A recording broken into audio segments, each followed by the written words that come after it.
ಶಬರಿಮಲೆ ದೇವಸ್ಥಾನದಲ್ಲಿ ಚಿನ್ನ ಕಳುವಾಗಿರುವ ಘಟನೆ ಹಿಂದೂ ಧಾರ್ಮಿಕ ಭಕ್ತರಿಗೆ ಆಘಾತ ಕೊಟ್ಟ ಘಟನೆ ಮಾಸುವ ಮುನ್ನವೇ ಕೇರಳದ ಮತ್ತೊಂದು ದೇವಸ್ಥಾನದಲ್ಲಿ ಅಂತಹದ್ದೇ ಪ್ರಕರಣ ಬೆಳಕಿಗೆ ಬಂದಿದೆ. ಬಹಳ ಜನಪ್ರಿಯವಾದ ಗುರುವಾಯೂರ್ ದೇವಸ್ಥಾನಗಳಲ್ಲಿ ಬೆಲೆ ಬಾಳುವ ಆಭರಣಗಳು ನಾಪತ್ತೆಯಾಗಿರುವ ಘಟನೆ ವರದಿಯಾಗಿದೆ. ಕೇರಳದಲ್ಲಿ 12 ದೇವಸ್ಥಾನಗಳ ಆಡಳಿತ ನಿಭಾಯಿಸುವ ಗುರುವಾಯೂರ್ ದೇವಸ್ವಾಮ ಮಂಡಳಿಯ ಆಡಿಟಿಂಗ್ ವೇಳೆ ಸಾಕಷ್ಟು ವ್ಯತ್ಯಯಗಳು ಪತ್ತೆಯಾಗಿವೆ. ಪೊಲೀಸರ ಮೇಲ್ವಿಚಾರಣೆಯಲ್ಲಿ ದರೋಡೆ ನಡೆದಿದೆ. ಗುಜರಾತ್ನ ಖೇಡಾ ಜಿಲ್ಲೆಯಲ್ಲಿ ಪ್ರತಿ ವರ್ಷವೂ ಇಂತಹ ಲೂಟಿ ನಡೆಯುತ್ತೆ. ಇದು ಅಪರಾಧವಾಗಿ ಅಲ್ಲ, ಬದಲಾಗಿ ಪವಿತ್ರ ಆಚರಣೆಯಾಗಿದೆ. ಡಾಕೋರ್ ಪಟ್ಟಣದ ಪ್ರಸಿದ್ಧ ರಾಂಚೋದ್ರೈಸಿ ದೇವಸ್ಥಾನದಲ್ಲಿ ಭಕ್ತರು ಭಗವಾನ್ ರಾಂಚೋದ್ರೈಸಿಗಾಗಿ ತಯಾರಿಸಿದ ಅನ್ನಕೂಟ್ ಅಥವಾ ಮಹಾಪ್ರಸಾದವನ್ನ ಲೂಟಿ ಮಾಡ್ತಾರೆ. ಇದು 2 ಶತಮಾನಗಳಿಗೂ ಹೆಚ್ಚು ಕಾಲ ಮುಂದುವರೆದಿರುವ ಆಚರಣೆಯಾಗಿದೆ. ಇದರ ವಿಡಿಯೋ ಸಾಮಾಜಿಕ ಮಾಧ್ಯಮದಲ್ಲಿ ವೈರಲ್ ಆಗಿದೆ.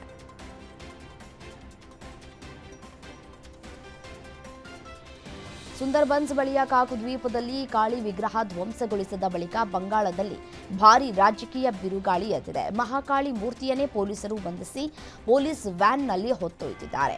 ಈ ಬೆನ್ನಲ್ಲೇ ಪ್ರತಿಭಟನೆ ಭುಗಿಲೆದ್ದಿದ್ದು ಆಡಳಿತಾರೂಢ ತೃಣಮೂಲ ಕಾಂಗ್ರೆಸ್ ಮತ್ತು ವಿಪಕ್ಷ ಬಿಜೆಪಿ ಜಟಾಪಟಿ ಏರ್ಪಟ್ಟಿದೆ. ಭಾರತದ ಪ್ರಮುಖ ಹಿಂದೂ ಹಬ್ಬಗಳಲ್ಲಿ ದೀಪಾವಳಿಯೂ ಒಂದು. ದೇಶ ವಿದೇಶಗಳಲ್ಲಿ ಈ ಹಬ್ಬವನ್ನು ಭಿನ್ನ ರೀತಿಯಲ್ಲಿ ಆಚರಿಸಲಾಗುತ್ತೆ. ತಮಿಳುನಾಡಿನಲ್ಲಿ ದೀಪಾವಳಿ ಸಂಭ್ರಮದ ಮುಕ್ತಾಯವನ್ನು ಗುರುತಿಸೋದಕ್ಕೆ ಸಗಣಿ ಎಸೆಯುವ ಹಬ್ಬವಾಗಿ ಆಚರಿಸ್ತಾರೆ. ಈ ಹಬ್ಬ ತನ್ನದೇ ಆದ ಇತಿಹಾಸ, ಸ್ಥಳೀಯ ಆಚರಣೆಗಳ ಸೊಗಡನ್ನು ಹೊಂದಿದೆ.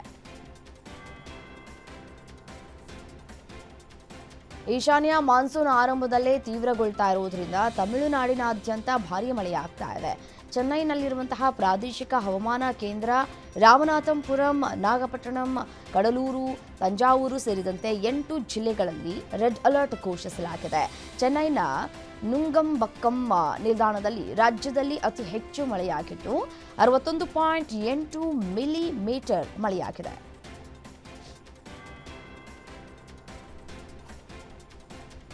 ಭಾರತವನ್ನು ಓಲೈಸುವಲ್ಲಿ ನಿರತರಾಗಿರುವ ಅಮೆರಿಕ ಅಧ್ಯಕ್ಷ ಡೊನಾಲ್ಡ್ ಟ್ರಂಪ್ ಪ್ರತಿಕ್ರಿಯೆ ನೀಡುತ್ತಾ ಮತ್ತೆ ಮತ್ತೆ ಟೀಕೆಗೆ ಗುರಿಯಾಗ್ತಾ ಇದ್ದಾರೆ. ಭಾರತ ರಷ್ಯಾ ತೈಲ ಸಂಬಂಧದ ಬಗ್ಗೆ ಏಕಪಕ್ಷೀಯ ಹೇಳಿಕೆಗಳನ್ನು ನೀಡ್ತಾ ಇರುವ ಅಮೆರಿಕ ಅಧ್ಯಕ್ಷರು ಭಾರತದ ಸ್ಪಷ್ಟ ನಿರಾಕರಣೆಯನ್ನ ಪರಿಗಣಿಸುತ್ತಲೇ ಇಲ್ಲ. ಇದೆಲ್ಲದರ ಮಧ್ಯೆ ಪ್ರಧಾನಿ ಮೋದಿ ಟ್ರಂಪ್ ಭೇಟಿಗೆ ವೇದಿಕೆ ಸಿದ್ಧವಾಗ್ತಾ ಇದೆ. ಈ ವಾರದ ಕೊನೆಯಲ್ಲಿ ನಡೆಯಲಿರುವ ಆಸಿಯಾನ್ ಮತ್ತು ಪೂರ್ವ ಏಷ್ಯಾ ಶೃಂಗಸಭೆಗಳ ಸಂದರ್ಭದಲ್ಲಿ ನರೇಂದ್ರ ಮೋದಿ ಮತ್ತು ಡೊನಾಲ್ಡ್ ಟ್ರಂಪ್ ಭೇಟಿಯಾಗುವ ಸಾಧ್ಯತೆ ಇದೆ. ಅಮೆರಿಕ ಚೀನಾ ನಡುವಣ ವಾಣಿಜ್ಯ ಸಂಘರ್ಷ ಇನ್ನೊಂದೇ ವಾರದಲ್ಲಿ ತಾರಕ ಸ್ವರೂಪಕ್ಕೆ ತಿರುಗುವ ಲಕ್ಷಣ ಕಾಣಿಸ್ತಾ ಇದೆ. ಅಮೆರಿಕ ಅಧ್ಯಕ್ಷ ಡೊನಾಲ್ಡ್ ಟ್ರಂಪ್ 2025ರ ನವೆಂಬರ್ 1ರಿಂದ ಚೀನಾ ವಿರುದ್ಧ 155% ಟಾರಿಫ್ ಅನ್ನು ಜಾರಿಗೊಳಿಸುವ ನಿರ್ಧಾರದಿಂದ ಹಿಂದೆ ಸರಿಯೋದಿಲ್ಲ ಅಂತ ಹೇಳಿದ್ದಾರೆ. ಒಂದ್ ಕಡೆ ಬೀಜಿಂಗ್ ಜೊತೆಗೆ ಸೌಹಾರ್ದ ಸಂಬಂಧ ಬಯಸ್ತಾ ಇರುವುದಾಗಿಯೂ ಮತ್ತೊಂದು ಕಡೆ ಅನೂಹ್ಯ ಟ್ಯಾರಿಫ್ ವಿಧಿಸುವುದಾಗಿಯೂ ಹೇಳಿದ್ದಾರೆ. ಜಗತ್ತಿನಲ್ಲಿ ಹಲವಾರು ಮಂದಿಗೆ ಏನಾದರೂ ಸಾಹಸ ಮಾಡಬೇಕು ಅಂತ ಆಸೆ ಇದ್ದೇ ಇರುತ್ತೆ. ಕೆಲವರು ಇದಕ್ಕಾಗಿ ಕಠಿಣ ಪರಿಶ್ರಮವನ್ನು ಹಾಕ್ತಾರೆ. ಸುರಕ್ಷತಾ ಮಾರ್ಗದರ್ಶಿಗಳನ್ನು ಅಳವಡಿಸಿಕೊಂಡು ಇಂತಹ ಸಾಹಸವನ್ನು ಮಾಡೋದಕ್ಕೆ ಮುಂದಾಗ್ತಾರೆ. ಆದರೆ ಪೋಲೆಂಡ್ ದಂಪತಿಗಳೊಂದು ಅಜಾಗರೂಕತೆಯಿಂದ ತಮ್ಮ 9 ತಿಂಗಳ ಮಗುವಿನ ಸಹಿತ ಅತಿ ಎತ್ತರದ ಶಿಖರವಾದ ಮೌಂಟ್ ರೈಸಿಯನ್ನು ಹತ್ತೋದಕ್ಕೆ ಪ್ರಯತ್ನಿಸಿದ್ದಾರೆ. ಇದರ ವಿಡಿಯೋ ಸಾಮಾಜಿಕ ಮಾಧ್ಯಮದಲ್ಲಿ ವೈರಲ್ ಆಗಿದೆ. ಭಾರತ ಹಾಗೂ ಆಸ್ಟ್ರೇಲಿಯಾ ತಂಡಗಳ ನಡುವಣ 2ನೇ ಏಕದಿನ ಪಂದ್ಯ ಇಂದು ಅಡಿಲೇಡ್ನಲ್ಲಿ ನಡೆಯಲಿದೆ. ಮೊದಲನೇ ಏಕದಿನ ಪಂದ್ಯದಲ್ಲಿ ಸೋಲು ಅನುಭವಿಸಿದ್ದ ಭಾರತ ತಂಡ ಇದೀಗ 2ನೇ ಪಂದ್ಯದಲ್ಲಿ ಆಸೀಸ್ಗೆ ತಿರುಗೇಟನ್ನು ನೀಡೋದಕ್ಕೆ ಎದುರು ನೋಡ್ತಾ ಇದೆ. ಮೊದಲನೇ ಪಂದ್ಯದಲ್ಲಿ ಬ್ಯಾಟಿಂಗ್ ವೈಫಲ್ಯ ಅನುಭವಿಸಿದ ವಿರಾಟ್ ಕೊಹ್ಲಿ ಹಾಗೂ ರೋಹಿತ್ ಶರ್ಮಾಗೆ 2ನೇ ಏಕದಿನ ಪಂದ್ಯದಲ್ಲಿ ಅಗ್ನಿ ಪರೀಕ್ಷೆ ಎದುರಾಗಿದೆ.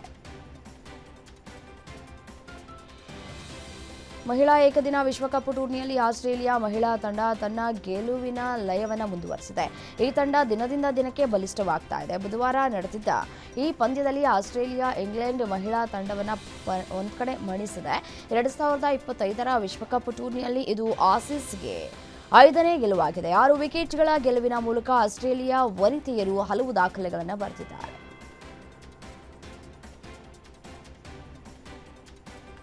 ಇಂಡಿಯನ್ ಪ್ರೀಮಿಯರ್ ಲೀಗ್ ನಿವೃತ್ತಿಯ ನಂತರ ರವಿಚಂದ್ರನ್ ಅಶ್ವಿನ್ ಅವರ ಸ್ಥಾನವನ್ನು ತುಂಬುವುದಕ್ಕೆ Chennai super kings Washington Sundar ಮೇಲೆ ಕಣ್ಣಿಟ್ಟಿದೆ.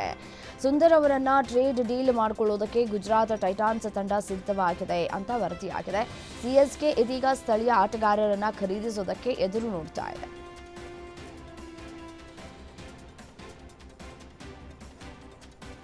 ಅಲಿರೇಜಾ ಮಿರ್ಜಾಯಿನ್ ಅವರ ಮತ್ತೊಂದು ಸೂಪರ್ 10 ಸಾಹಸದ ಜೊತೆಗೆ ಆಲ್ರೌಂಡ್ ಪ್ರದರ್ಶನ ನೀಡಿದ ಬೆಂಗಳೂರು ಬುಲ್ಸ್ ತಂಡ ಪ್ರೊ ಕಬಡ್ಡಿ ಲೀಗ್ 12ನೇ ಆವೃತ್ತಿಯ 104ನೇ ಪಂದ್ಯದಲ್ಲಿ ಬೆಂಗಾಲ್ ವಾರಿಯರ್ಸ್ ವಿರುದ್ಧ 30 ಅಂಕಗಳ ಭರ್ಜರಿ ಗೆಲುವನ್ನು ಸಾಧಿಸಿದೆ. ತ್ಯಾಗರಾಜ್ ಒಳಾಂಗಣ ಕ್ರೀಡಾಂಗಣದಲ್ಲಿ ನಡೆದಿದ್ದ ಪಂದ್ಯದಲ್ಲಿ ಬೆಂಗಳೂರು ತಂಡ 54-24 ಅಂಕಗಳಿಂದ ಬೆಂಗಾಲ್ ತಂಡವನ್ನು ಪರಾಭವಗೊಳಿಸಿದೆ.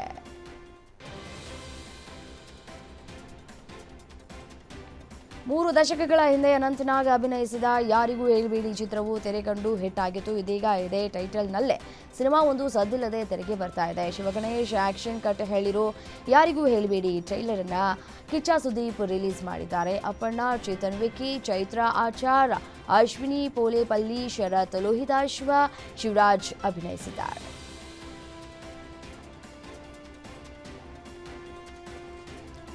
ಜೀವನದಲ್ಲಿ ಎಲ್ಲರೂ ಟೈಮ್ ಪಾಸ್ ಮಾಡ್ತಾರೆ, ಆದರೆ ಟೈಮ್ ಪಾಸ್ ಅನ್ನೋ ಸಿನಿಮಾನೇ ಮಾಡಿದ್ದಾರೆ ನಿರ್ದೇಶಕ ಚೇತನ್ ಜೂಡಿದಾರ್.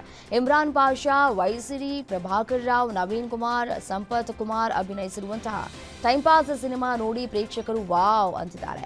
ಕಾಂತಾರ, ಥಾಮಸ್ ಸಿನಿಮಾ ಅಬ್ಬರದ ನಡುವೆ ಹೊಸ ಪ್ರತಿಭೆಗಳ ಟೈಮ್ ಪಾಸ್ ಸಿನಿಮಾ ಒಳ್ಳೆ ರೆಸ್ಪಾನ್ಸ್ ಪಡೀತಾ ಇದೆ ಕಣ್ರಿ. ಅಕ್ಟೋಬರ್ 2ರಂದು ವಿವಿಧ ಭಾಷೆಗಳಲ್ಲಿ 30ಕ್ಕೂ ಹೆಚ್ಚು ದೇಶಗಳಲ್ಲಿ ರಿಲೀಸ್ ಆದ ಕಾಂತಾರ ಚಾಪ್ಟರ್ 1 ಸದ್ಯ ಬಾಕ್ಸ್ ಆಫೀಸ್ನಲ್ಲಿ ಅಬ್ಬರಿಸ್ತಾ ಇದೆ. ಚಿತ್ರಕ್ಕೆ ಉತ್ತಮ ಪ್ರತಿಕ್ರಿಯೆ ವ್ಯಕ್ತವಾಗ್ತಾ ಇದ್ದಂತೆ ಇಂಗ್ಲಿಷ್ ಅವತರಣಿಕೆಯ ಬಿಡುಗಡೆ ದಿನಾಂಕ ಘೋಷಿಸಲಾಗಿದೆ. ಅಕ್ಟೋಬರ್ 31ರಂದು ವಿಶ್ವದಾದ್ಯಂತ ಇಂಗ್ಲಿಷ್ ಕಾಂತಾರ ಚಾಪ್ಟರ್ 1 ತೆರೆಗೆ ಬರಲಿದೆ. ಕನ್ನಡದಲ್ಲಿ ತಯಾರಾದ ಈ ಚಿತ್ರವನ್ನು ವಿವಿಧ ಭಾಷೆಗಳಿಗೆ ಡಬ್ ಮಾಡಲಾಗಿದೆ.